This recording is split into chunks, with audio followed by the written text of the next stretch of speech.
Nice. Mike's Way. Nice. Yeah, Mike's Way. You got to go Mike's Way. Their bread is really fresh, too. Number 13. They go with number 13. I love Italian subs, man.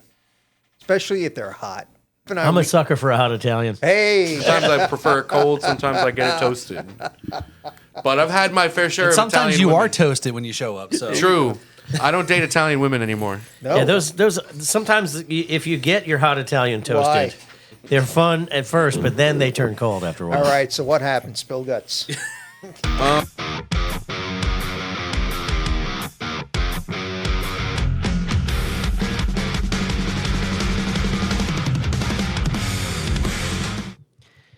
Ladies and gentlemen, boys and girls, children of all ages, and you, And you, welcome. My name is Kevin McLaughlin, and this is Paul Robertson, and this is the Riffs. and Rhythms Podcast. What's going on, Paul? Not much. It seems like it's been since the last time I saw you. Not that long ago, actually. I know. So, When did I see you the last time? Probably when we taped an episode there with Mark. I think that was the last time I Yeah, saw it's you. been a- it's yes. been a minute, It's, so, yeah. it's rare that we don't end up. No, it was at the Treasure Coast Blues Society meeting. Oh, that's right, because that was on a. It was on That's right. Tuesday. Yeah, that's right. Yeah. So, speaking of that, great new blues band performed as the host band, Rumble Yep, Soul. Rumble Soul. You know, including our good friend, podcast alum, Mr. David Bird, was Yes. in that band, and a couple other folks that are in part of the community. So that was a good. Brand new board member. That's right. Yeah, Keeve is in that band. We new What's board Keith's members. last name? Berkowitz? Berkowitz, or yeah, Berk, something. I don't know. Something. Keeve. That's about it. Keeve.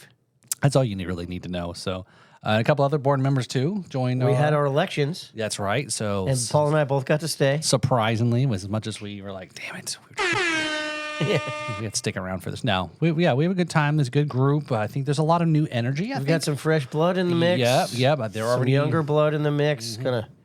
Gonna make things a little more streamlined. Yep. So so this is good and get some new folks in there. See what we're gonna do this year. Some events coming up this year. Got to look at the calendar here. When's the Blues Blast? When's that? I think that's March 22nd. Any Okay, minute so now, that's actually. coming up. That's right around the corner. So that's coming up, and some really good stuff. Looking forward to this year. It's what we're able to do, how we can help, and especially with Mark's episode. You know, it was sharing that out to a lot of the blues Facebook groups, kind of get the word out there. Yeah, and, you know, did again, a new thing. I thought it was cool. Yep, Did it render any views? Yeah, it went very well actually. You know, a lot throughout, and that's what we're trying to do here. Is we're trying to reach out and expand, support all of Florida music. And speaking of a couple things since we last spoke, connected with a few different entities regarding engagements either with us and or maybe with the Blues Society. Yeah. Palm City is going to have its own School of Rock. So I got a chance to meet the folks, the owners, and the people way that are putting cool. that together. So they're opening up a new school there.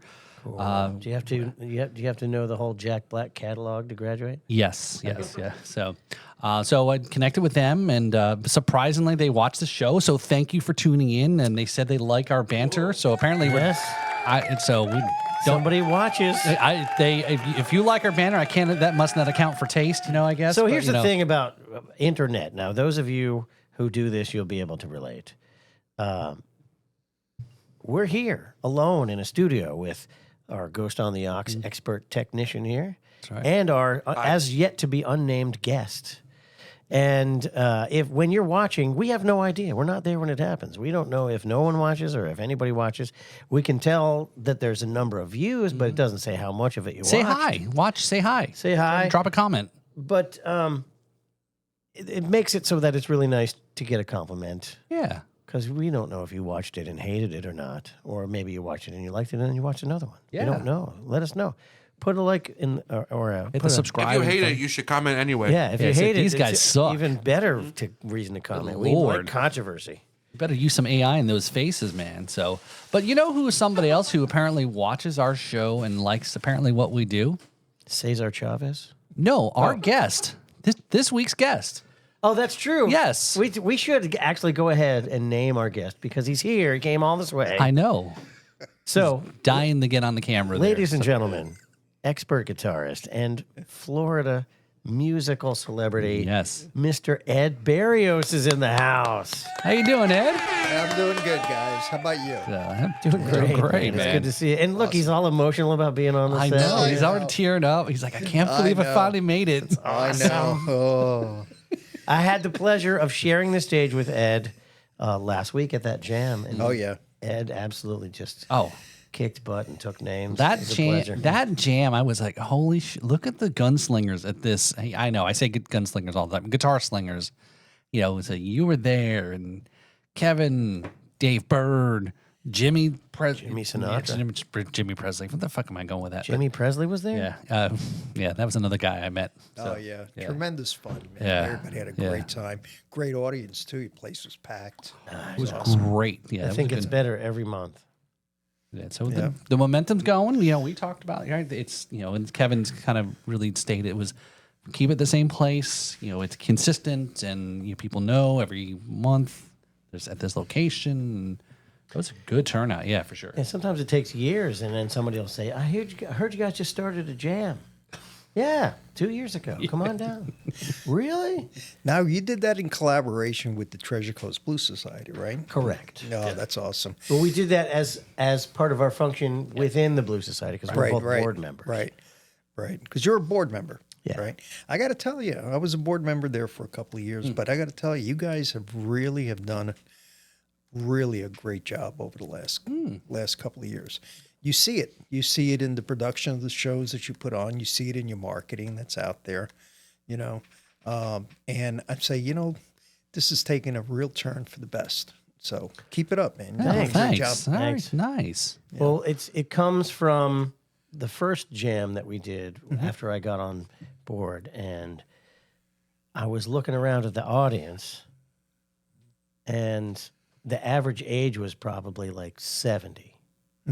And I'm like, the mandate of the Blues Society from the national level is to keep the blues alive. And I'm like, the blues is going to die any minute. We need an ambulance in there. So I made it my mission right then to kind of get some younger people involved in what we're doing. Yeah, which is important. I mean, you have to have the younger players, and there are a lot of younger players that are out there Yeah, and a lot of younger blues fans too. that are on the scene that should be inspiration for some of the younger players that want to come up today and play the blues. So if play the booze. There's definitely booze involved. that's Stay for sure. away from the booze, kids. Okay. No, but you got players out there like Marcus King, okay, Kingfish, okay, Samantha Fish. Samantha Fish, Annie, Gales. Ali Venable. Yeah. Okay. Anna you've got Popovic. Anna Popovic, and she's coming to the Lyric, and Yeah, she usually comes every year or every other year. on Saturday. She'll be here Saturday at the Lyric. Sweet. Yeah. I'll have to go say hi to Anna. But the young cats, they're coming up and they're playing some badass music. Yeah. So blues ain't dead. It's just it's in a place that you got to start checking it out. You really should not ignore it because it's having a resurgence, I think. Guys like Joe Bonamassa has done a great job at keeping the spotlight on the blues. Yeah, isn't he the one who started that Keeping the Blues Alive tour? Yeah. Yeah. Yeah, Not the tour, but the cruise. The cruise, and they also do, they do fundraisers and that kind of stuff, and they provide musicians relief and all sorts of stuff. So they have done a great job at keeping what they can do to keep the music alive. Right. And so it's important. I mean, there's a lot of momentum. People do get focused on, some of the radio music that's being played and whatever. That's what gets the airplay, right? All the pop music and that kind of stuff, which is fine. Okay. But you can't ignore blues and you can't ignore rock, right? It's not dead. It's never going away. It's never going away. It's there. Yeah. Well, good. That's good to know. And at least not on my watch anyway. That's right. So from one vice president to another. There you go. Right. That's right. Yeah. So Very cool. Yeah. So there. Yeah. It was a great. It was like, it just felt like, the crowd. Was had a great time, and I was too busy social butterflying around, talking to people, talking to the new board members, and connecting. Other people come up to again. A lot of people know Kevin obviously because he's been here for hundreds of years, and they've seen, and again, Literally. But a few folks, and Jimmy come up. He goes, "Hey, how you doing?" He goes, "Hey, I love the show." And I said, "When are we going to get you on the? When are you going to get you on the podcast? Come on down and come do it, man. Come We get on, Jimmy. Yeah, what are you waiting for? Yeah, we don't bite. That costs. Was that the extra. aforementioned Jimmy Sinatra? Yes. Yes. I liked his performance when I saw him. I definitely would like to have him Yeah. here. Yeah. He's a cool guy. So those of you, if you know Ed, we had a partner of crime of yours on the podcast. So a little ways back, probably almost maybe 100 episodes ago at this point. You believe that? Yeah. What episode are we Mr. on now? Mr. Jake Walden. Yeah, I know. Jake. Yeah. So Yeah. So now he's moved out to Nashville, right? Last April, he got an opportunity to move out there.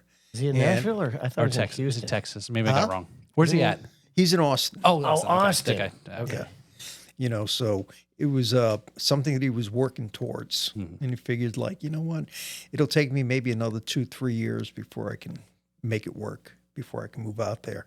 And so all of a sudden, an opportunity came up, not in music but in work, which this particular job suited him in terms of not only the work itself, but they were very supportive of him being a musician and all this. And so they give him a lot of leeway in terms of that's being able to necessary. play and all this. And so for him, it was like, thank my lucky stars, So he's out there. He is jamming out with a few people whenever he can. He is does some mini tours with a band called the Reed Brothers. Okay. I've been seeing that on his social media page. Yeah. They're pretty good. And so he's been doing things with them, and but he's dying to get back into doing his own music and whatever. And that's going to take a little bit of time as he, learns a little bit more about the scene out there, gets to meet more people, more musicians that he can hang with, and I think eventually he'll end up with a band that will be as supportive, if not more, than what we were trying to do with him. Okay, which is my goal too. Okay, I want to see him succeed. So, it's been a great collaboration. It still is. We still have a show coming up in Austin on the 26th of this month. Oh, cool. Where are you playing? We're going to play a place called the Carousel I've heard of in it. Austin, and we're going to do a 2-hour show. Brian, our drummer, is going to fly in. We have a fly-in bass player who's going to do the gig there. I'll fly in, and then we'll rehearse next Wednesday, and we'll do the show next Thursday. And then hang for a couple of days and then come back home.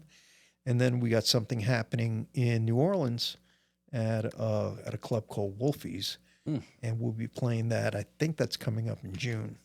Oh. So what we're trying to do is we're trying to find these opportunities that that are venues, that are music venues, that are going to be in different states, right? Because and the goal is to be able to circle back to like an Austin and have him play the places that have some, recognition, like the Antones and the Saxons, the Continental, and those kinds of places there.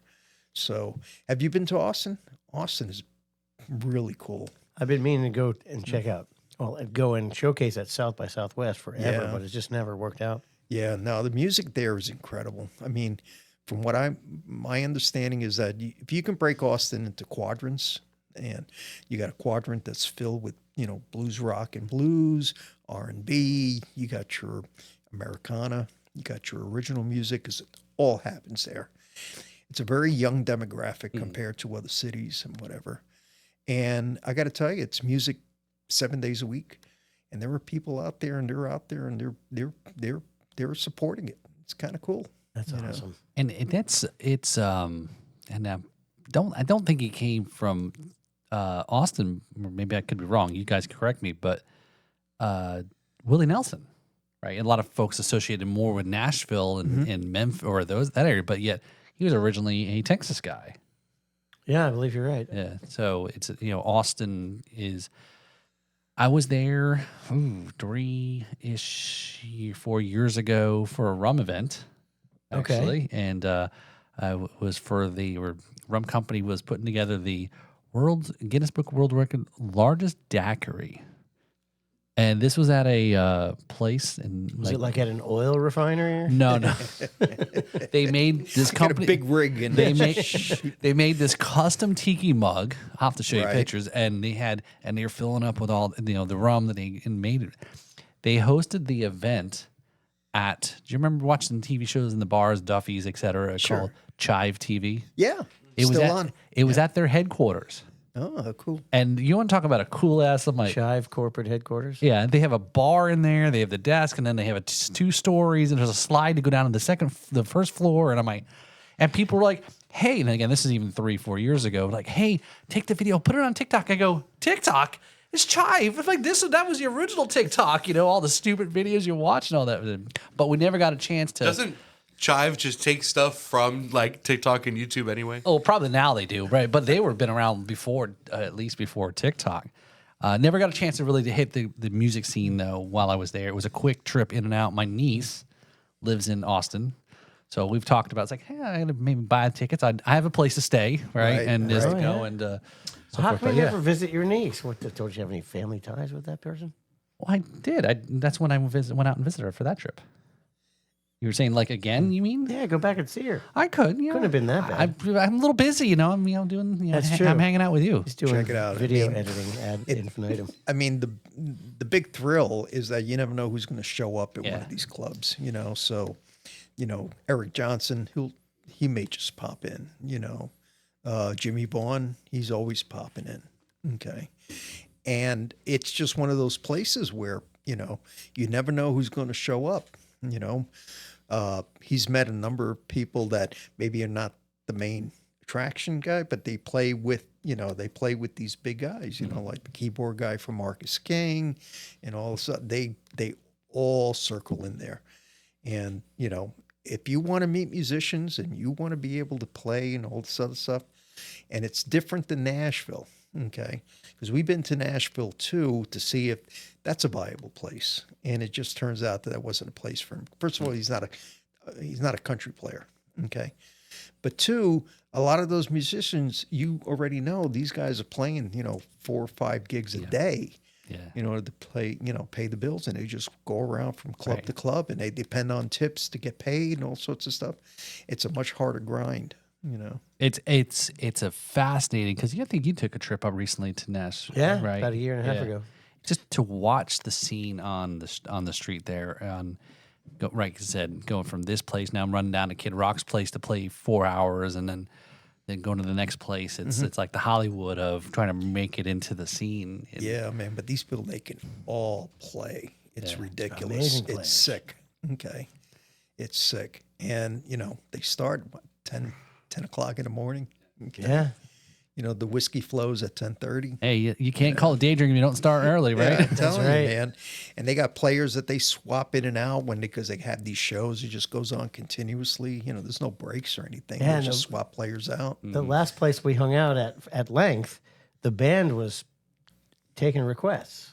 Like people writing in, they had so many requests. They were like a half hour behind, and they were just their set list was the request list. Oh, yeah. Nashville, they call it a Nashville audition. Somebody told me was when somebody gives him a song, you got to learn it like on the spot. And I got accused of that from the Leafy Greens. This is a few years ago. This is I don't know if you remember this story or was. So I was seeing Chris Springer at Blue Point, and then the Leafy Greens were playing. So I'm talking nearly 4 or 5 years ago ish. Right. And I just must have just gotten back from Nashville at the time, and they're on the stage, and I'm listening to Ellen's voice. I'm like, she's got a really great, like a Miranda Lambert style. And I said, what if you did Tequila Does? And I went up there, threw $100 down. Of course, Chris Springer's like, fuck, you never tipped me that, right? Through the, and I said, well, you don't look like Ellen. So, but and they were like, okay. So then they had to learn this song real quick because I threw it on and so there was a little bit of controversy because Brad and our, Jams and Cocktails show, he brought it up with them and they were like, I threw this challenge at them. Right. And they just learned on spot. And it was a time change in the song going from the verse to chorus. So it was like a 3/4 swingy feel. And then it went to a straight pattern. And then it was, anyway, so it wasn't that I was intentionally putting them on the spot. I really thought it was a great song for them to perform, right? You know, but So you're that guy. I am that guy that threw down Threw the such- monkey wrench. Yeah, threw a challenge that you couldn't turn down $100 tip. You're gonna do the song. You figure it out. That's okay. There was a band that played in Boca Raton. This was a while back, and what's the name of the club? I think it was called the Duck. Have you heard of it? It's on US 1 somewhere. That sounds And familiar. Yeah. It's a 3-piece band. Whether they're still around or not, I don't know. But these guys were phenomenal. They go and they play a few songs, and they just throw it out to the crowd. What song do you want to hear? So people throw out songs, so they turn around, they huddle. Okay, they huddle with each other. Then they come out and they perform the song, and so we all try to throw them for a loop. Right? Everybody's throwing these obscure songs. I go, "Dirty Love," Frank Zappa. They go into the huddle, then they come back out. And then one guy shakes his head, no. And they go back into the huddle, okay? And they come back out. And next thing you know, and they're playing Dirty Love by Frank Zappa. Wow. And they just do this at the top. And they said, if you stump the band, right, the club's going to buy you, whatever drink you want and all this other stuff. Nobody can stump these guys. Wow. It's amazing. It's incredible. Okay, credible talent. These guys were just so much fun. But boy, I'll tell you what, man, that takes a lot of nerve. Okay, Yeah, got to that's know a putting lot the- of stuff. It's putting your neck out on the chopping block. Yeah, you can throw anything at them. How long ago was this? This has been like 10 years for the most part. So It's probably been a most while. before people would pull stuff up on their phone, right? That's how Yeah, most before that people- was commonplace right. anyway. But I didn't see any of that. Okay. Okay, what I saw was these 3 musicians. Okay, and they just huddled around and created a huddle, and then came out and banged out the song. And not only did they just not play it, they played it well. Okay. Wow. Wow. So I got to give credit to people like that. They can think off the top of their heads like that and get it together. That's a talent. I know I know a few. Well, I know a few, not very many, who can just play any song, and it's just amazing. Yeah. They've got that encyclopedic knowledge of songs. You got some people in town that just have all these songs. They got a repertoire that's 10 miles long, and it's incredible how they can just pull out one song to fit the occasion no matter what. I got to give them credit. Yeah, that's a thing. Pretty cool. Magic. Cool. Yeah, a lot of great, the scene here, right? Go ahead, Devin. If you had to pick a number, put a number to it, what's your song capacity in your head, you think? In my To head, be able to play, like remember to play. well, things of obviously that you memorize and all sorts of stuff that you're going to do a show, a rehearse show like we did. Each set would be like 12 to 15 songs, depending on so figure like maybe 24 to 30 songs, depending if it's a 2-hour show. It's probably less than that if you're doing a 1.5 show and you're just going straight through. But we rehearse and we learn all that stuff. To do stuff off the top of your head, that becomes a little bit more muddy for me. I really have to think about it and see, do I remember this? We've all played tons of songs in our lives, okay? But to recall them without, for me anyway, it takes a little bit of work. I can't recall many songs at all, but I can be reminded. Like you went up and played "Unchain My Heart." and Right. It's been decades since I've even heard that song. Right. So, but I used to play it a lot. So I'm banging out the Joe Cocker version, and it came right back. But after the first few bars, you already knew, okay, it just comes back like that, but it doesn't always happen. Sometimes you think you know a song, but you don't. Okay. Yeah. It's a weird thing about the way my brain works is I can't remember it on purpose, but it can come out. Yeah. Somewhere from there, the Yeah, recess. it just comes from the recesses somewhere. Yeah. Well, cool. To put a number on it is hard. Like my standard catalog of songs that I draw from to perform is like 65. But there's probably another 3,000 that I could play if someone called it out. Yeah. So there you go, folks. Come to a Kevin McLaughlin show, challenge the master here, and throw some money down. See if he takes If you the challenge me to play a song, then I'm gonna fail. I promise. I don't know it. Whatever you want to know, or whatever you want to hear, I don't know how to play that. What key is that?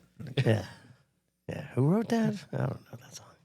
So the shows you've got that you mentioned there, over the next few months, in just wasn't that, was that a few months ago? Jake had come back and played here in Jupiter, right? Yeah, because we had already scheduled earlier in the year in 25. We had already scheduled some shows, especially the one at the Maltz Theater that we Yeah, did. how did that go? By the I wanted to come out, but I was booked to myself. It really went great. I mean, it was in the smaller theater that they have there, and we sold the place out prior. Nice. So we had, what did they hold? Maybe about 220, I guess. It wasn't a lot. It wasn't but it was great. I mean, we had it together. We incorporated keys from local keyboardist Linda Kiley. I think you know her. Was she the same one that played with you at the Riverwalk? Yeah. Okay. Okay. So she did that show with us. And we also had Janelle Eve doing vocals too with us. And she also was at the Riverwalk show. So we had those shows booked. And then we ended up getting the New Year's Eve show at Conky Joe's. And that went over well with the same lineup. So now we're going to consider, if all the logistics work out, when we do some of these out of state shows, if it's possible for Linda to be there and for Janelle to be there, we're going to try to present the band as a bigger band. Okay. But we have to make sure that logistics make it work. Yeah. Because, it costs you money. I mean, Yeah, the more people, the more expense. Yeah, I mean, you hope for ticket sales and all sorts of stuff, but you hope to break even and you hope to kind of like make some money, okay? But it's fun, but people do have bills they got to pay. Yeah, that's true. So, Yeah, it's do you got to get, be economically do, feasible. do you get a bar tab at the Maltz? No, but they did give me a bill. Okay, okay. Oh, yeah, that's cool. Do they serve matzo balls there? I didn't see any. No. Oh, okay. Yeah. But they are super nice Yeah. and very helpful. And That place is really renovated a lot over the last they did a great it's- job. Yeah. It did a great job. Yeah. And upstairs, like when you're in your rooms, your green rooms, and all sorts of stuff, they have dressing rooms and whatever for you. It's like really cool. It's a great show. I mean, I'd love to do it again. So You could make it an annual event.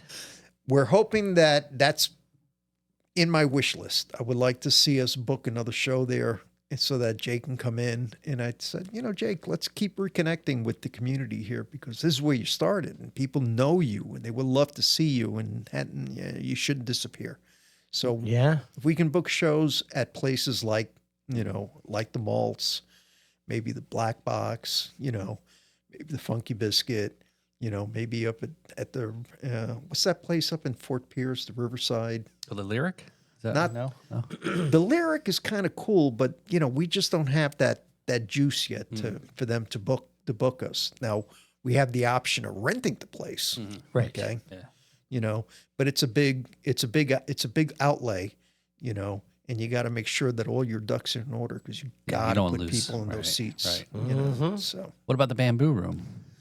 The Bamboo Room, we played that a couple of times, so I'm not really sure.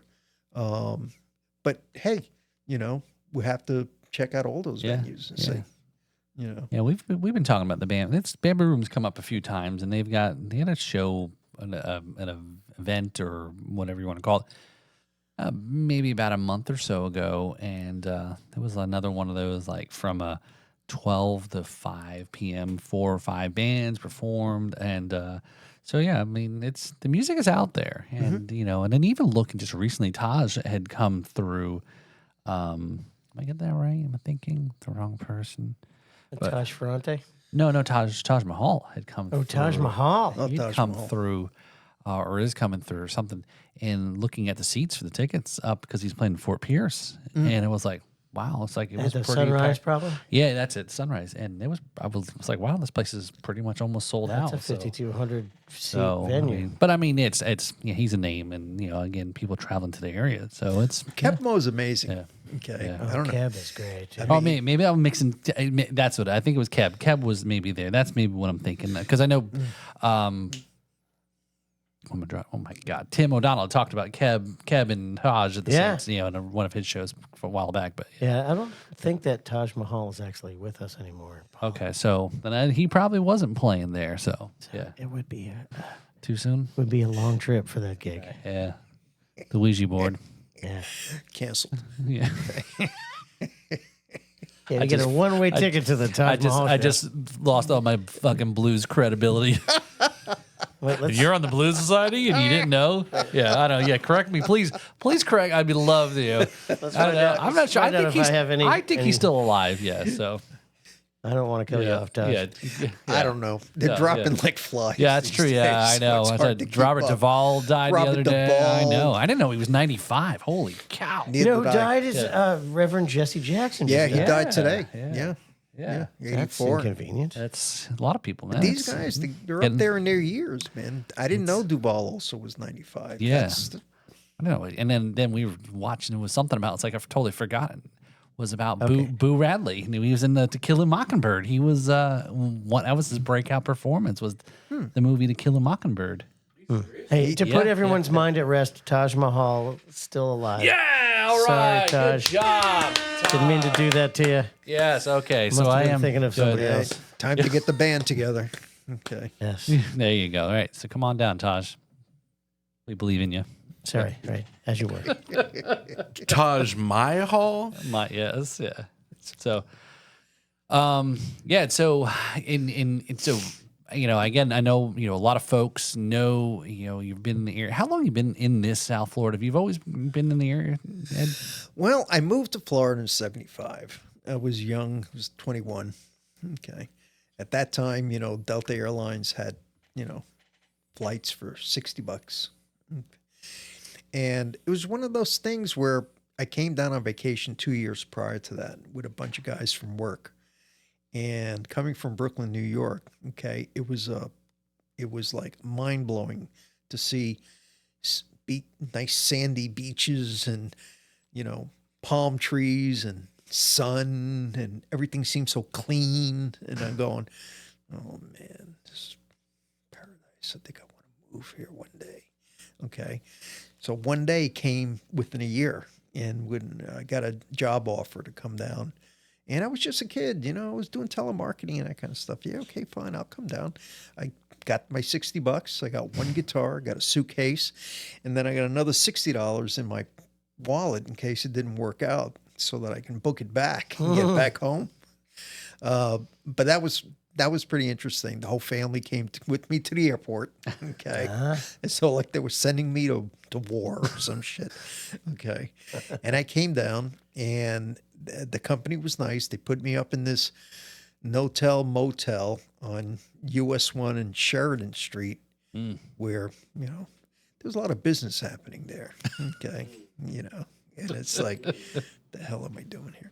And so I ended up meeting somebody from work. We ended up rooming, and so I ended up staying with that company. Believe it or not, as they grew 3 years, I ended up staying with them for 22 years. Wow. Yeah. Okay.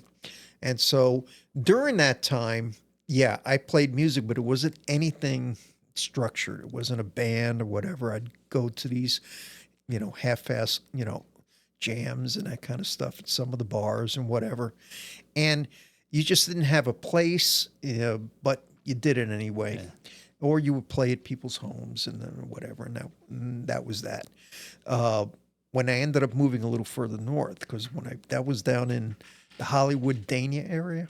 And so when I ended up moving up to Pembroke Pines, then I was started to play, with a couple of other people, and we did some little local club stuff, like, along University. There were a bunch of clubs and stuff up there. And then when I moved up here, okay, at that point, I was working really, really hard for my company. Okay, the last company I was with, I really did not have a lot of time in the beginning to play music. So I devoted time just to work and handling that career thing. But then something happened. And what happened was I missed playing music. And so I started to get back into it. And at some point in time, I said, you know what? I'm going to try to do this. So I spent 2 years trying to get myself back into a playing mode. And then I was able to form a band with a couple other people. And we focused on a lot of dance music, pop music, whatever. And it was in that time that I ended up meeting at some point. And then there were other things in between too, a little trio that I did, this and it. But I ended up with Janelle singing, and we did a pop band thing. So we did a lot of Bruno Mars, Aretha Franklin. I mean, young lady can sing, okay? Adele, you know, I mean, you name it. We had all these, and I loved top 40 stuff. I always did, okay? And but I'm a rock guy too. Okay, so I like rock. Blues was something that came in a little bit later. Okay, you know, it wasn't really part of my deal in the beginning. It was more rock. Okay, and but doing the pop things, you know, you always like the groove. You always like to dance. You did whatever. So we formed that, and we did that. And we did that for about 6 years, and we played every place. You know. Played the casinos here. We played clubs. We were booked 5 days a week. Okay. Nice. And that was tough because I would be flying out to whatever, and I had to arrange my schedule to try to get back in time for a gig and all this other stuff. I mean, it was crazy, right? But it was doable. Okay. And I really had a lot of fun with it. You know, there's still videos and stuff out there and that kind of stuff. You know, she sang her, and it certain iterations through the year. We started out with one group of people, and we ended up with another group of people. That's how it goes with bands, right? And we had such a great time, and then we said, okay, it's time to bring it to an end. And so we did, and so then I took another 2 years off, and then going to the blues jam, especially at Double Roads, remember, at the old location. Oh, yeah. And so that's where I ended up meeting more people, and that's where I ended up meeting Jake. He was like, 16 years old, 17 years old. And we would jam, not because we knew each other, it's just that we were thrown on the stage together, and then you start playing, because that's how it is, right? Right. And so we ended up talking, ended up being friends. I became friends with his dad and that kind of stuff. And he'd go, hey, why don't we form a band together? I go, no. I don't want any part of any more bands anymore. Ah. And then they wore me down. Okay. So he said, come on.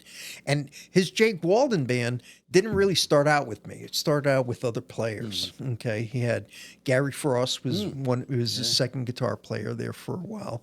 They also had guy Chris, I can't remember his last name at the moment, but he ran Absolute Music in he just his name just came up a couple weeks ago. Yeah, he ran Chris Maloney. Chris Maloney. So he played bass. Yeah. Okay. I forgot who played drums. I think it was Brad Schechter, but I'm not sure. But anyway, that was his first foray. He did a little cover band thing there for a while, but he really wanted to do more of his thing. And that's always been in his head. So at one point he says, why don't we jam again? Why don't we give this a try? And I go, okay, fine. And that was my attitude. Okay, fine. Okay.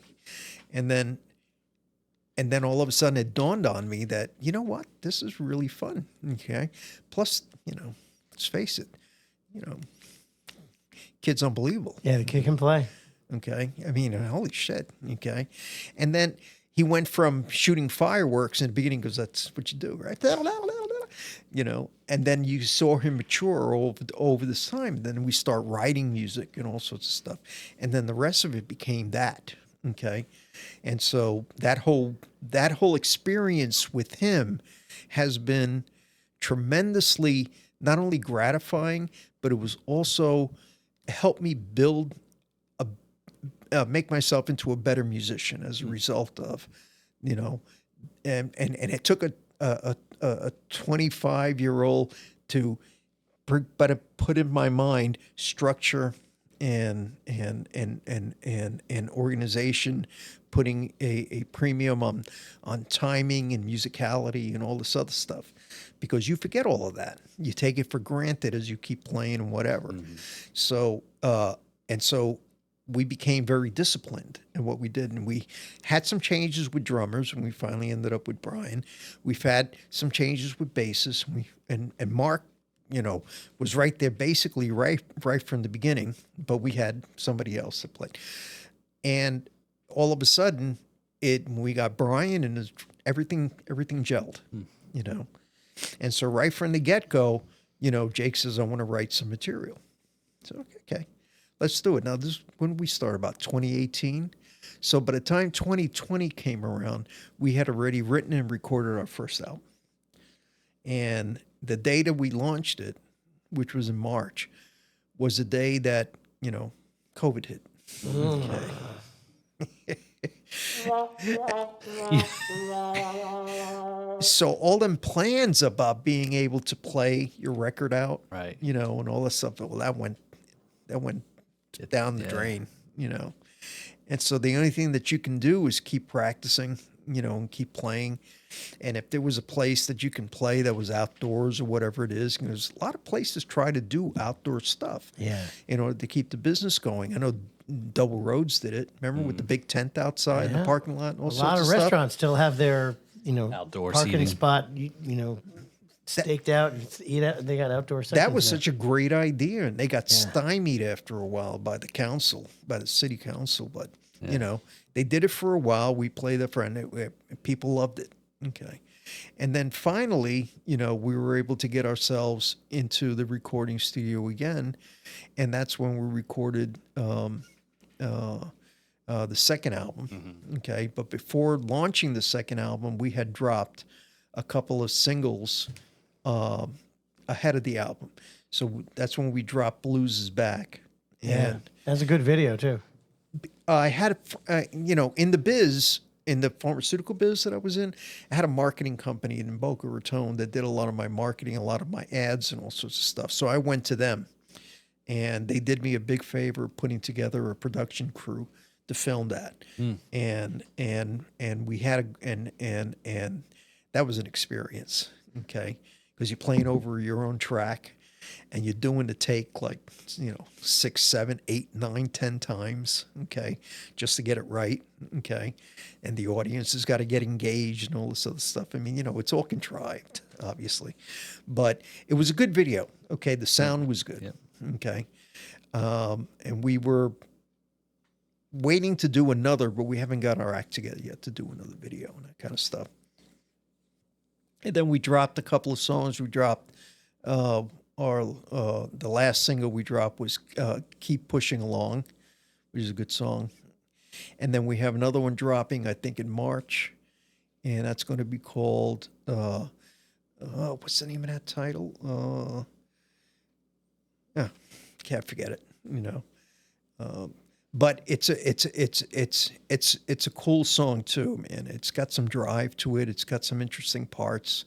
But the album itself, Orbit, that Blues is Back is on, pretty eclectic. Okay, you got some It's a good album. different sounding songs. Have you heard it? Yeah. We've actually reviewed it.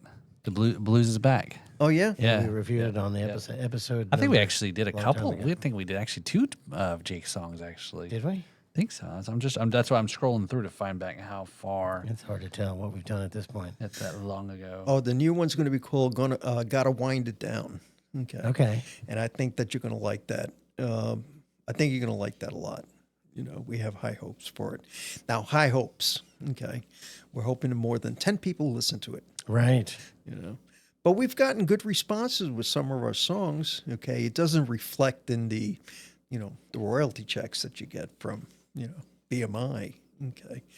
But we've seen our songs reach, out into Europe and all sorts of stuff. That's cool.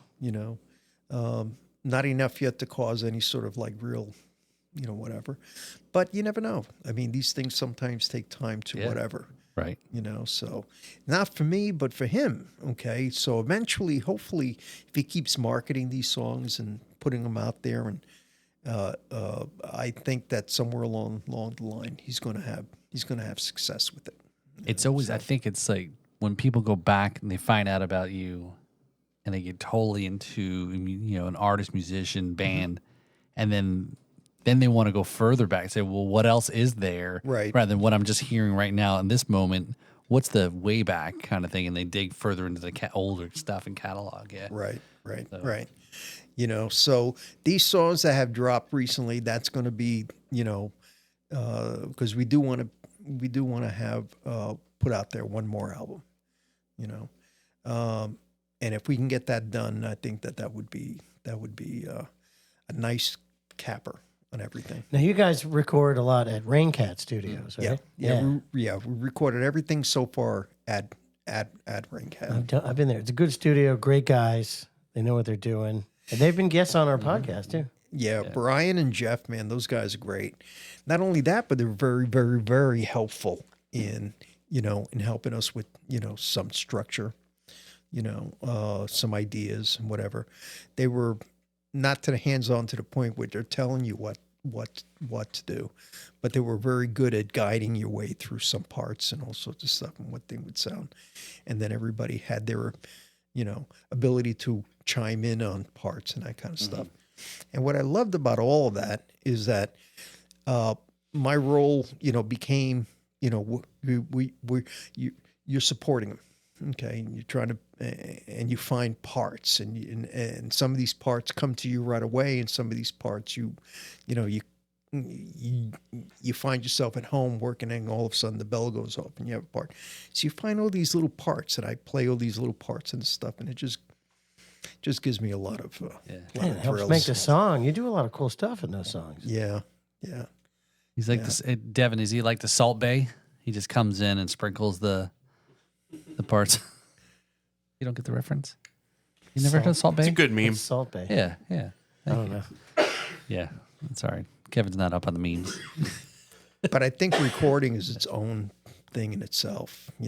It's different. You can't just go in there and play. You can, okay, but you find yourself, how hard is it to hold a particular part, for 3 minutes, okay, and play it consistently all the way through, without screwing up.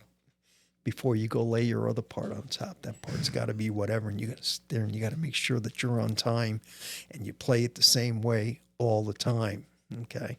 And if you mess up and you got to do another take, well, you got to do it the same way, and so that discipline has to be there, And as much preparation you can do ahead of time, which is what we tried to do. Right. We try to flesh it out first before we even go there. Even when you do that, when you go there, you're going to find you're going to do it a few more times. Oh, yeah. The recording studio is an entirely different animal than performing live. Oh, yeah. Because every tiny detail about every part is as important as all the rest. Mm-hmm. Like when you do it live, you went by once and people remember that it was good, but you don't catch all the details. Right. It's recorded for posterity. Every is. little tiny imperfection sticks out like a sore thumb. That's why, like today, right? I mean, people are recording. They can have multiple tracks. You can save them all. You can cut and paste if you need to and all this stuff. It's fine. Can't imagine back in the day, when all you had was tape and you didn't have room to overdub. And so if you part got screwed up, the whole thing got screwed up. So you had to record it all over again because they couldn't save anything. They only had so many tracks. Right. Yeah, you had to make hard, fast, long-lasting decisions instantly on everything. So I give those musicians back their credit, a lot more credit than I do, honestly, some musicians today who have the opportunity to fix mistakes. Punch it in. And all this other stuff. Back then, you had to nail it, okay? And what came out, what came out, okay? We definitely can have a good conversation about the technology things, and we've been talking over the last year or so about technology, especially AI, and it's like, is AI just another technology thing? And Kevin reminds me, we've been using technology for many years, replacing drummers with the drum machine, right? So, Now, visual artists are replaced, to a certain degree with AI. Songwriters, you can get an AI to write a song. I mean, they need an AI that will unclog my toilet. I don't need an AI to write a song for me. I want it to come and unclog my toilet. Does it happen often that you need AI? I've never used AI my whole life. Yeah, But, you may need to see your doctor. Maybe. But yeah, man, it is an experience making a record. And like the saving grace with my first record was that it was a live album. So I had to take it for what it was and deal with that. So you did it live in the studio, and that was it. No, we did an album recording show. Oh, okay. And we played each song 3 times. Right. And by audience participation, that's what the take was. Right. Which one do you like, 1, 2, or 3? Sometimes we only had to do it twice because we knew the second one was a keeper. Right. But yeah, it was that same thing. If one person in the band messed it up, like you couldn't use the entire song. Exactly. The pressure is different. I mean, if you actually were out on a gig, right, you wouldn't feel that same mindfulness, right? Okay, this thing has got to be, it's got to go without a hitch. And once that's in your brain, okay, you got to fight that guy a little bit. Okay. Yeah, So, I call that red light fever. right. So It does. Red light fever is a horrifyingly terrible disease. It makes you suddenly unable to play. right. And in the studio, what it is what? I mean, the longer you take, the more it's going to cost you. Yep. Okay, Exactly. so- That's That's why they call it another take, because they're taking more of your money. That's right. Yeah. So keep going. Yeah, sure. Yeah, It's not our fault you didn't practice. And write a check, baby. Yeah, do you want this on your album, or do you want to have another shot at this? It's a dirty Oh, business. by the way, we're doubling all the vocals. That should take another week. Yeah. Cha-ching. I think I heard the drummer clicks their sticks click by accident. No, I'm making fun of studios, but in as a general rule, they're all supportive. They're all trying to help you get it done efficiently, and especially, at Raincat, those guys are just plain awesome. Big shout out to Jeff and Brian. Yeah. Yeah, and they cover a lot of ground. I mean, if you look at some of the discs and stuff that they have up in their control room, I mean, they cover rock bands. They'll cover acoustic music. They'll cover different genres. They've done rap stuff where they have people come in and actually use the studio and that kind of stuff. Oh, he shared a story about a rapper and Yeah. something about some money and Yeah. it was a interesting. Somebody had a gun brought into the studio. Do you remember that story? Mm-hmm. I don't think that was an off-the-air conversation. I don't think so. I didn't hear that one. But they would send, files back and forth over the net and stuff like that, and mix down and all sorts of stuff. Very cool. So it's pretty interesting. I mean, what they do. It's not just sitting there and recording somebody. They have all sorts of, and they were very helpful when it came to like BMI and getting your songs loaded correctly and all sorts of stuff, which is important because you don't do it right, they're not going to pay you. Yeah, you got to have all that metadata in there, or else nobody knows Who you to are. write a check Send to. the money to. Yeah, you need that for the 21 cents that they send your recorder. Got to get every dime you can, man. So super great conversation here. Do we want to do a little jam here? We got some things set You're up here? pressuring us to. We're talking Well, about we're talking performing music. in the studio. That's We might right. as Well, we do are in it a for studio. real. We are in a studio, and there are music instruments and so forth. No pressure. There are. Yes, There are, but we have no plan as to what or how we're going to play. So do we want to kind of ride? It's time to huddle up. Do we want? Yeah, there you go. Yeah, get in a huddle. And let's come up with a song. I don't know. Maybe we should take some time. Maybe All we could right. have Ed come back next week and we'll have something worked out. There you go. Okay, maybe what we'll do. that's the way to go. I think That's the way to do it We'll as put well. our thoughts together. So, there, since yes. we're segueing to another segment, why don't Yes. we do one of our other segments? For sure. So, Ed, do you got a good road story from a gig or something happened? You fell out of the back of the van while it was loading, or off the stage, or the biggest woman's bra got thrown at you? What do you got? Oh, that was a good one. Oh, okay. It wasn't a bra thing. Okay. A jock. Somebody threw their jock at you. Oh no, dude! I got to tell you, this was totally. We played this one little bar. Not Jake. This was back years ago when I was living down in Coconut Creek, and the guy that did our video, the marketing company, he was also a musician. He's a guitar player, and we had a band together. Okay, we call it the Ballyhoo Wranglers, and we did a lot of gigs around Boca, Coconut Creek, and whatever. And we ended up doing this gig at this little Mexican Tex-Mex place called Rattlesnake Jake's, right on Deerfield Beach. Okay, Hillsboro, right on Hillsboro Beach. And it was small. This place is small. Okay, but I got to tell you, it's probably a little bit bigger than the studio that we're in. And there's a bar, and there's whatever, in this kitchen, there's tacos, and there's tables and whatever. But it's small. And so we set up, and we were playing. And boy, I tell you, everybody, the place was packed. It was like sardines. And this one woman got very enamored with what I was doing. I go, how nice. So she comes up to the front table, okay, because there was a table there. She sits down right in front of me, okay. And then what she does is that she shoots me a beef, okay. I'm going. Yeah. It's a handy service. I'm going, did you see that? Did she just Sharon Stone me? He's been Sharon Stone. Yeah, she was hammered, man. I'm going, wow, what did I do to deserve this? Okay. But it was unexpected. Okay. I go, okay. Yeah, I didn't get the bra tossed like, Tom Jones, but I'll take it. Yeah, right. Okay. You weren't getting panties tossed either, because apparently there was none. There was Like, none. what's the reaction to that? You like have judges hold up numbers, 8, 10. Oh, that was I don't know what the appropriate response is to a beef shot. that's so funny. Oh, that right there A golf stuck clap. out. Yeah, right. That stuck out. Okay. Oh, that stuck out. Yeah, you got to be careful. Encouraging people who are doing How that far stuff did it can be stick scary. out? The other things my. you guys have all had this. Amps blow up on you. Yeah, All yeah. of a sudden they just stop working no matter what. We had a show where Jake's amp blew up, and so we had to continue going. So I had to give him my amp to plug into, okay, and finish the song as a trio until we figured out what we can do. So we had some of those. Falling down is kind of hard. That's really easy, actually. well, it's embarrassing as shit. Okay. Because I'm pretty clumsy. Okay.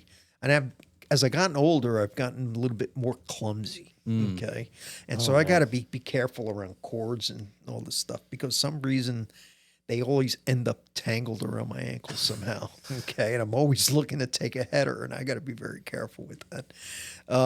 But no major mishaps, to be honest with you. A lot of the stuff that has happened is more towards like equipment failure and all sorts of stuff, except for this one time. Oh, We were playing the song, and I had a guitar tune, half tune down to E flat. Okay. It's because we were doing this one song that required one song that I had to change to a guitar with E flat. We continued this. We went on to the next song, and I didn't change guitars, and I forgot. So the song is in standard tuning, the one that we're now playing, but I'm still holding on to the E flat tune guitar. And we're playing along, and I go, I can't figure out what's wrong. What's wrong? Okay. And it turns out that I'm playing half a step lower than the rest of the band. It must have sounded like crap, because I was too preoccupied to find out what's wrong. Okay. That I didn't realize I was the one that was wrong. Hey, Okay. where's my beef shot? And I think that was most embarrassing. That was probably the worst, That would be embarrassing, yeah. especially not to notice. I mean, come on. I'm looking around the room going, where's this coming from? Okay. Why is the whole band wrong? They're playing the wrong notes, these guys. these assholes. Not me. But for the most part, luckily, no, we've had some luck. Except from the time that Jake almost got electrocuted. That was really funny. Wasn't really funny. We ended up doing this jam thing in Davie a couple of years ago. Guy from the Blues Society. What's his name? Bobby. Hold on, wait. So do we need to change names to protect the innocents, or alleged? No. It was his name. His name was Bobby Weinberg, I think was his name. And he's We're going that far, going the full name. from another. No. It wasn't his fault. But he ran and he said, "Ed, guys, can you come down and do our jam?" And I go, "Sure." So we went down there, and so Jake was sound testing, and he touches his mic to whatever, and next thing you know, I see Jake. He's being electrocuted. Something went wrong. And so I go, holy crap. So I ran up and I just grabbed the mic. It could have killed both of us, but I grabbed the mic and threw it off his hand. And he was like, his hand was all crippled and stuff like this is all. We ended up doing the jam, okay, after he recovered, okay. Wow. But that same night, and it was a long drive down, that same night it was late. We got back into Jupiter, so let's get something to eat. So we went to IHOP. 12 o'clock at night, midnight, we're having, all of a sudden he can't breathe. Why? He had eggs. He's allergic to eggs. Okay. Oh. I go, why did you eat the eggs? He goes, well, sometimes I'm allergic, sometimes I'm not. What? Okay. And I go, excuse me? What? Okay. And so, But that sounds like a blues tune right there. I get I don't die from electrocution, but the egg got me. So we had electrocution so we triggers his allergy. so we had electric- Sometimes I'm allergic, sometimes I'm not. So we had electrocution in the start of the evening, and next thing you know, I got a guy going through food allergies here at the end of the evening, and here I go, because he drove, so I'm in his big ass F10,000, which is like way bigger than anything I've ever Anaphylactic driven. egg shock. So I take him over to, Jupiter Med Center, and that's where we were until like 4 or 5 in the morning. So they electrocuted him again to undo the allergy. Oh man, they had to give him all sorts of electrolytes and all sorts of stuff to be able to bring him back. Is this the puns in this story now? Electrolytes. Maybe his electrolytes got shorted out on the microphone. You're asking me about any embarrassments. I'm talking about him. He's going to appreciate this. Okay. All right, now you know the way that the evil geniuses of the world who want to get rid of Jake Walden just put eggs on him. Did you guys put on an electrifying performance? Or electro egg frying. Yeah, oh my God. Oh my gosh, yeah. No, he didn't. He didn't share that story. I think he shared the amp story though. I think I remember the I answer. wonder why he didn't tell us about the egg allergy. Yeah, I know. He didn't tell you about as he was eating the mayonnaise. Because he wasn't allergic at the time. No. He shorted you on some info. Oh, all right, Jake. Shorted? Oh man. Yeah, the kids keep on coming, man. That's right, man. It writes itself. I'm laughing so hard, my head is starting to buzz. You're gonna start wiping your eyes as well, man. You're gonna laugh fest here. So, that's good. That's a crazy. Lord. So yeah, he doesn't get taken out by the. Luckily, you don't get that too often. I used to get that when I was in high school because I had a Marshall amp with those 2-prong plug. Right. And they had the polarity switch there, Right, which if you survived the electric shock, you could switch the polarity, and then it wasn't so bad. Right. It's so great. I'm telling you the truth. That's so funny. But, those things happen, and I'm glad nothing really serious happened. Okay. But it was did we learn a few things? Yes. Okay. Don't touch That sounds like a football coach and losing after losing a game. Approach that microphone very carefully. After watching the game tape. Yeah. Okay, kids. From now on, we don't touch the guitar and the microphone at the same time. Don't. This sounds that is super Spinal Tap moment there. Don't do that. Oh, yeah. But did you die? That's it. Oh, and what I'm right. And what I'm trying to take a breath to be able to say is it's not nearly as big of a deal as it used to be. Like it's still to this day. Sometimes, like if I'm going to be doing a jam with somebody, like I'll hold my guitar and just kind of like try to see if we have the same polarity, or like I'll do the mic. Like you can get you can survive just a little bit of continuity, but if you grab onto that thing, you could be screwed. Forget it. Oh man, I had it happen to me one time. Now, some of us know a lot about electricity. Some of us. Recording in the garage with my ungrounded Marshall amplifier. In order to save room, I hung my mic stand upside down in the garage door rail. So now the PA is, like and I step up to the microphone to sing the first note, and I see this big flash of white, and the next thing I know, I'm laying back against my Marshall Stag, and I'm like, "What time is it?" I mean, it can be bad. Like, and Yeah. it was very common for that to happen back in the old days. But now, electrical grounding is a lot better than it used to be. Stuff is much more, death proof than it used to be. I kind of miss the old days where, like, at any time you never could know. die from Right, playing yeah. guitar. Kept you on your toes. You know that you're feeling alive. Oh, I cheated death today. Cheated death today. No, and I still have that as my gauge of success. Like, how was the gig? Well, no accidental deaths or dismemberments, so Not today. it Death. was a success. So I tell you, back in the day too, this is about maybe 71. So we're doing a local show back in Brooklyn, and I had a bandmaster with the big tall cab and stuff like this. An internal voltage of 780 volts in those whoa. tube amps. Yeah. This This thing was cranking along, man. It was awesome. And next thing you know, there's all this smoke. It's coming from the amplifier. Go! What the hell? Everybody started scrambling. There was going to be a fire. It was great. But the amp got fried. Nothing you can do. those amps ran on smoke. Once the smoke gets out, it doesn't work anymore. All I'm envisioning is the scene from Back to the Future when Marty plays that chord, that power chord, Yeah. and Doc's shop and blows him back. Yeah. So It was like that in the old days.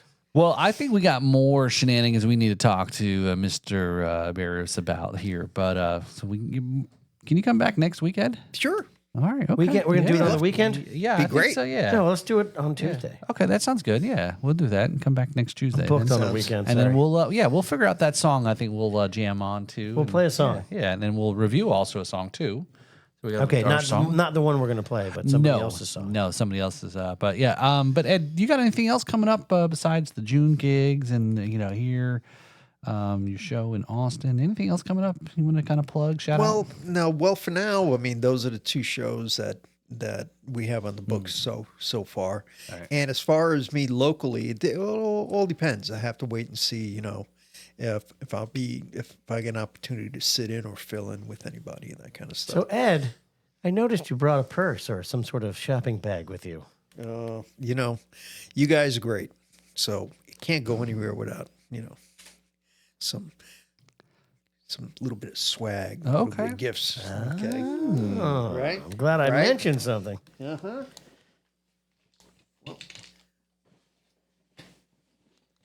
Yeah.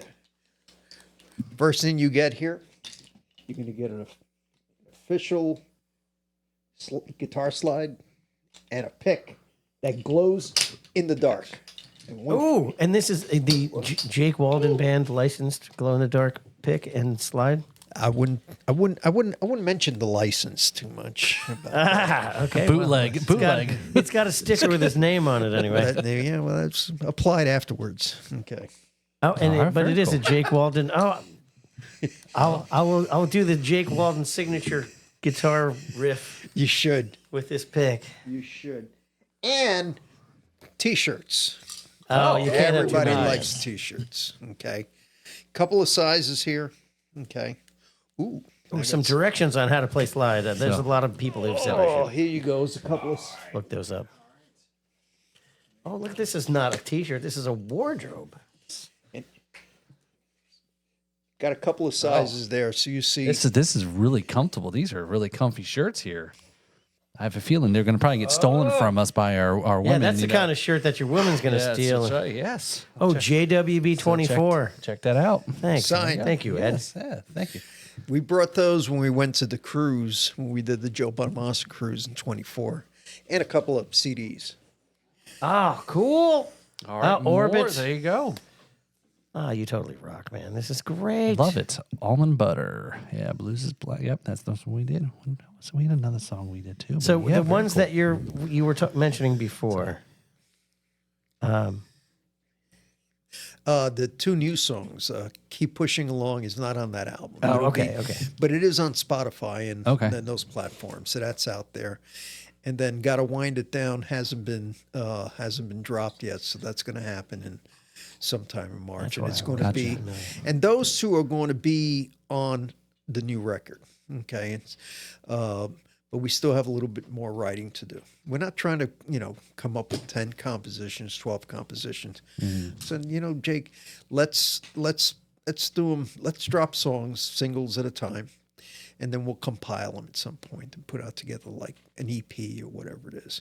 Because you got to keep doing it. You got to keep putting music out there, So that's going to take a little bit of time because it took us a long time to put these together too. I mean, it took us about a year because he's very methodical.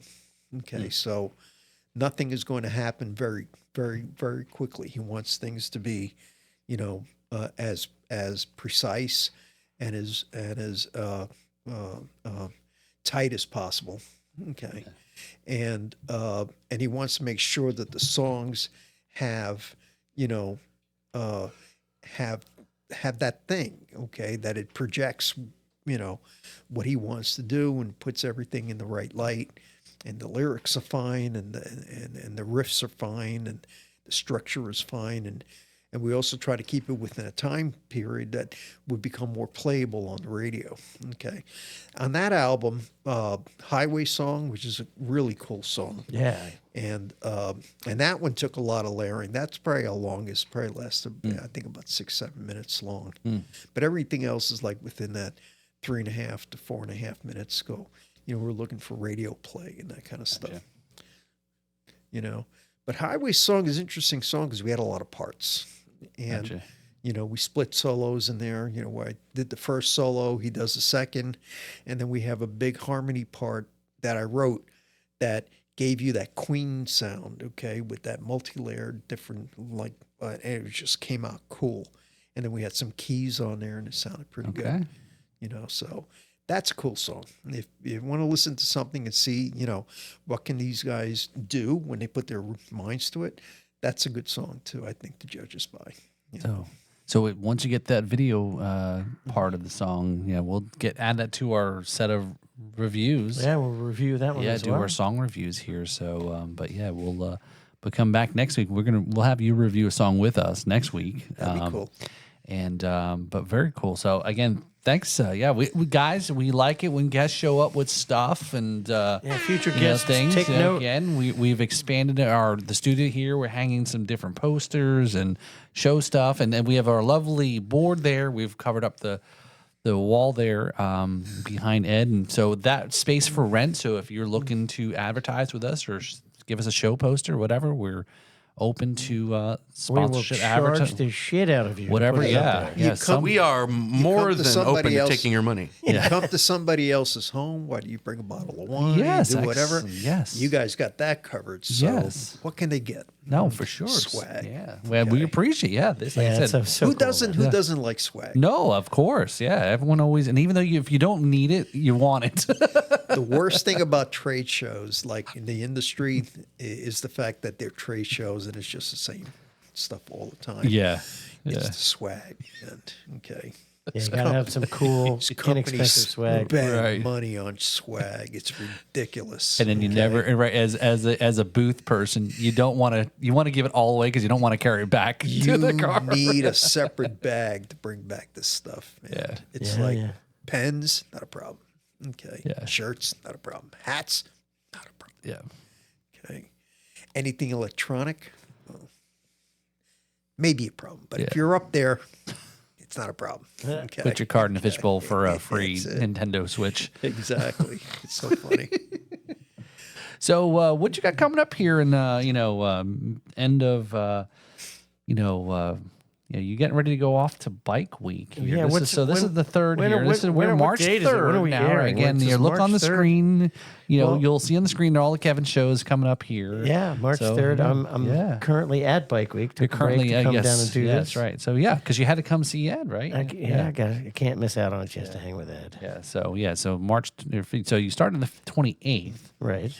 and then all the way There through, then until the 8th or 9th. Friday night will be my last show. Okay, so you got almost a whole week still to go. So. And then we got the March 14th. We've got the big Stewart Rockin' Blues Fest. Is it the 14th or 15th? Is it a Saturday or Saturday. Sunday? Okay, so the 14th. Okay. Yeah, so the 14th. I know there was March I used to be- 14th. It was originally 14th and 15th, but it's been truncated down to the 14th. So where is this?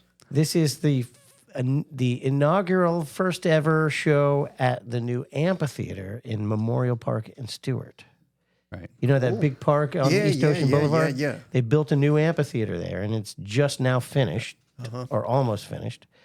And we're going to do the first show. It's a cooperative effort between Beer Works and the Treasure Coast Blues Society. Yep. Nice. You get to break her in. And we're going to be the first ones to stomp on the stage. And that's going to be March 14th? March 14th, yes. Beer and bands all day. They're gonna start the day with a ribbon cutting ceremony at 10:30 a.m. And then Cedric Talton and his band take the stage at 11. Right. Which, from 10 to 10:30 is the ribbon cutting ceremony, but then it'll be everyone in the Chamber of Commerce taking pictures and shaking hands and Kissing babies. kissing hands and shaking babies.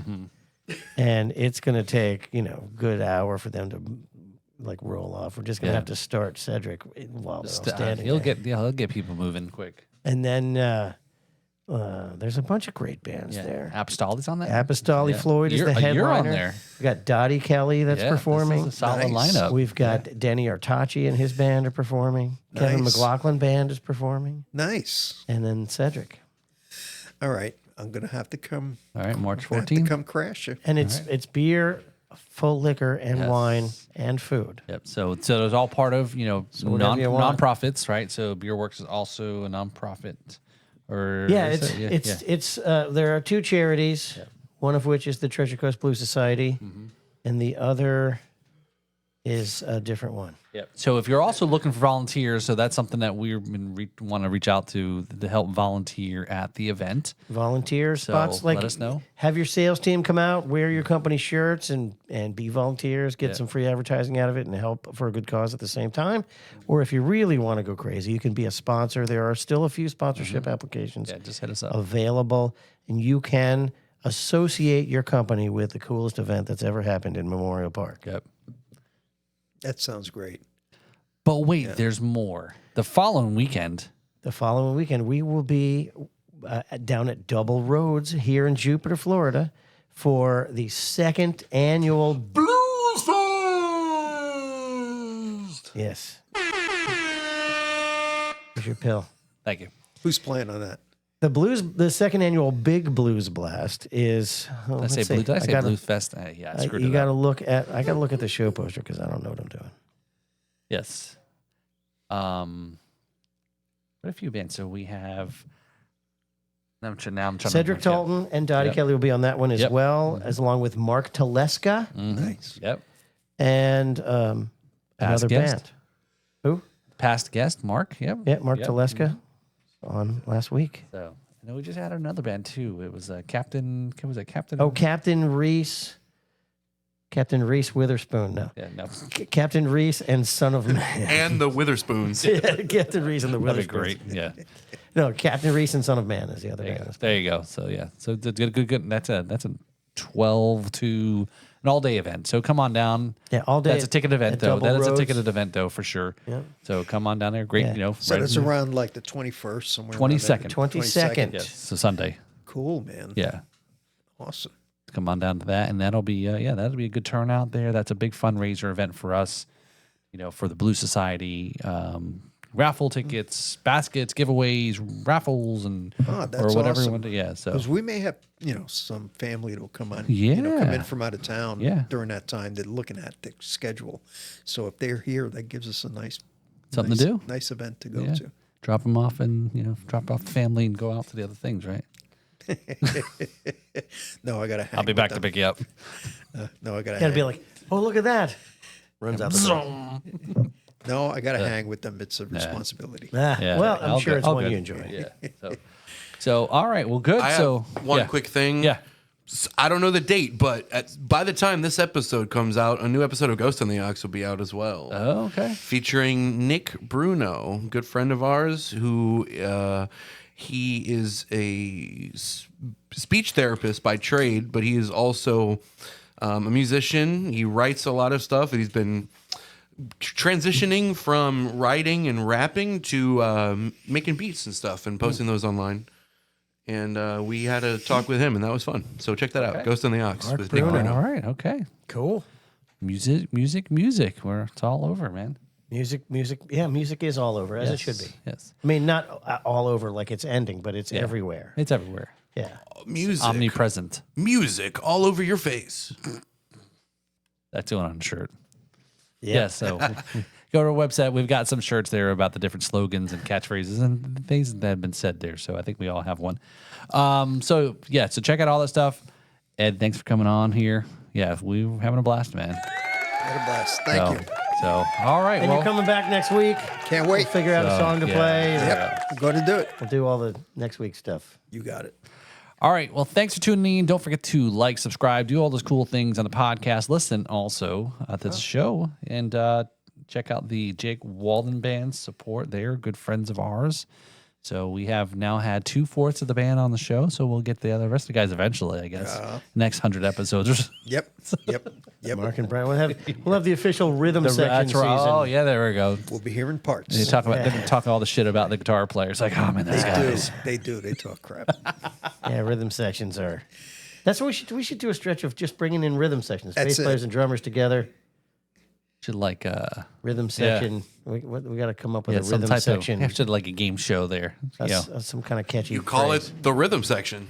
No, we it's like we have the guitarist versus the rhythm section, like a Survivor mode style game show or something. I don't know. I'm spitballing here. So anyway, thanks for tuning in this episode here. I am Paul Robertson. And I'm Kevin McLaughlin. This is the Riffs and Rhythms Podcast. Cheers. Have a great night. All right. Let it run and watch the next episode.